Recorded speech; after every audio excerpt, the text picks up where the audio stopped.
शाह से अचानक क्यों हुई उमर अब्दुल्ला की मुलाकात? क्या जम्मू कश्मीर में होने वाला है सियासी उलटफेर? अब्दुल्ला की सीक्रेट मुलाकात कांग्रेस की बिगड़ी बात।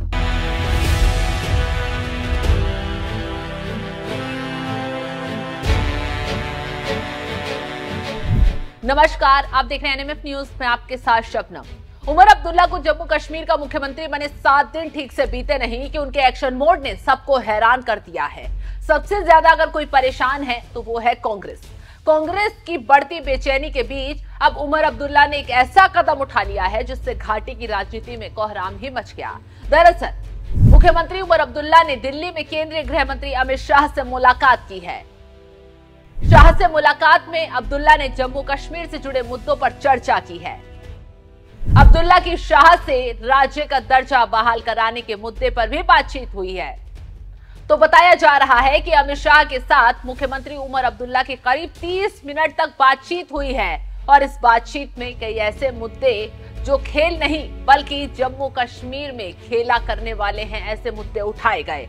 और सबसे बड़ा खेल उस कांग्रेस के साथ होता दिख रहा है जो उमर अब्दुल्ला के सहारे सरकार में आने की कोशिश कर अकड़ दिखा रही थी। लेकिन उमर अब्दुल्ला ने 1 मिनट में ही साइडलाइन कर कांग्रेस को न सिर्फ आईना दिखाया बल्कि ये भी समझाया जो सत्ता में रोड़े अटकाएगा सबसे पहले नापा जाएगा।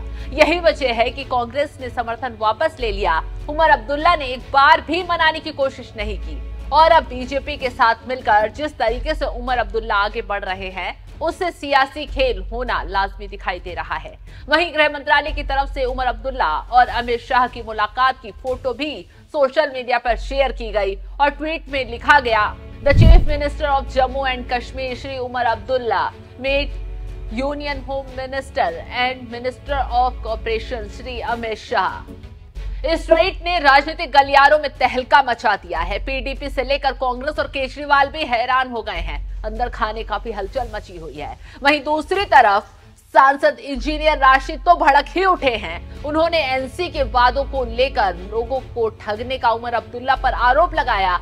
इंजीनियर राशिद ने कहा कि उमर अब्दुल्ला ने 370 35A को हटाने की सत्ता में आते ही वादा किया था, लेकिन जैसे ही सत्ता में आए बीजेपी से हाथ मिलाकर उन्होंने इस वादे पर बोलना ही छोड़ दिया है। इंजीनियर राशिद ने क्या कुछ कहा आपको सुनवाते हैं।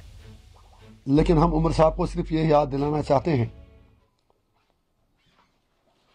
कि आपने इलेक्शन 370 35A स्टेटहुड इन सारी चीजों पर लड़ा था। तो आज जो ये खबरें आ रही हैं कि सिर्फ स्टेटहुड को लेकर आपने रेजोल्यूशन पास कैबिनेट में किया है, तो it is very painful. It means departure from the principal stand of his party. इससे साफ जाहिर है कि उमर अब्दुल्ला साहब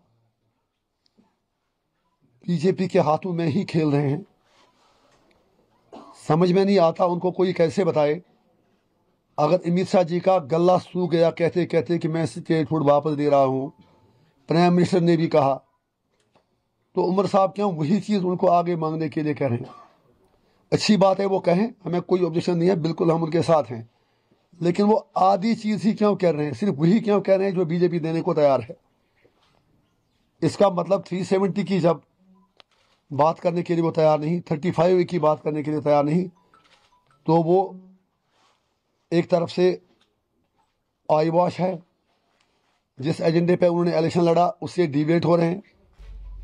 और दूसरा, बौखलाने वाली पार्टियों को और बड़ा जख्म तो तब मिलेगा जब उमर अब्दुल्ला मोदी के द्वार पर जाएंगे। कहा जा रहा है कि उमर अब्दुल्ला की अमित शाह के बाद पीएम मोदी के साथ भी मुलाकात हो सकती है और ये मुलाकात जम्मू कश्मीर के लोगों के लिए खास हो सकती है, क्योंकि जम्मू कश्मीर को राज्य का दर्जा दिलाने विशेष राज्य की मांग अब्दुल्ला पीएम मोदी के आगे भी उठा सकते हैं। अब समझिए, ये वही अब्दुल्ला है जो चुनाव से पहले मोदी सरकार, फिर चाहे अमित शाह हो या एलजी मनोज सिन्हा, सबको जमकर खरी खोटी सुनाया करते थे, जमकर चुनावी मंच से आरोप लगाया करते थे। लेकिन चुनाव जीतते ही, सिंहासन पर सवार होते ही अब्दुल्ला के सुर ऐसे बदले, करीबी भी हैरान हो गए।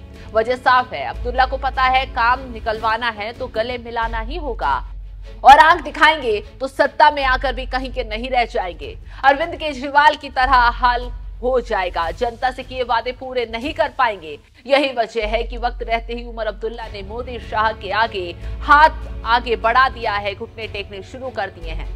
अमित शाह से मुलाकात के बाद उमर अब्दुल्ला पीएम मोदी से भी मिल सकते हैं। उमर अब्दुल्ला कई केंद्रीय मंत्रियों से भी मुलाकात कर सकते हैं। तो मुख्यमंत्री बनने के बाद अब्दुल्ला ने केंद्र सरकार के साथ तालमेल बिठाकर सूबे के शासन को चलाने के संकेत दिए थे और उसकी शुरुआत अब हो चुकी है। यही वजह है कि उमर अब्दुल्ला ने बड़गांव विधानसभा सीट से इस्तीफा देते ही गांदरबल में आतंकी हमले के तुरंत बाद दिल्ली आकर अमित शाह से मुलाकात की है। बता दें कि उमर अब्दुल्ला ने 2 विधानसभा सीटों से चुनाव लड़ा था, बड़गांव और गांदरबल दोनों पर जीत भी हासिल की, लेकिन नियमों के मुताबिक उन्हें एक सीट छोड़नी पड़ती, इसलिए अब्दुल्ला ने बड़गाम की सीट को छोड़ दिया और उसके तुरंत बाद वो दिल्ली अमित शाह से मिलने पहुंच गए हैं। सबसे बड़ी बात तो ये है कि इस मुलाकात में आतंकी घटनाओं पर लगाम लगाने के मुद्दे पर भी चर्चा की गई है और स्टेटहुड के मुद्दे पर भी अमित शाह से बात की गई है। अब देखना ये होगा कि अमित शाह और उमर अब्दुल्ला की मुलाकात के बाद क्या नया फैसला जम्मू कश्मीर के लिए लिया जाता है। फिलहाल इस खबर पर आपकी राय क्या है, कमेंट कर जरूर बताएं।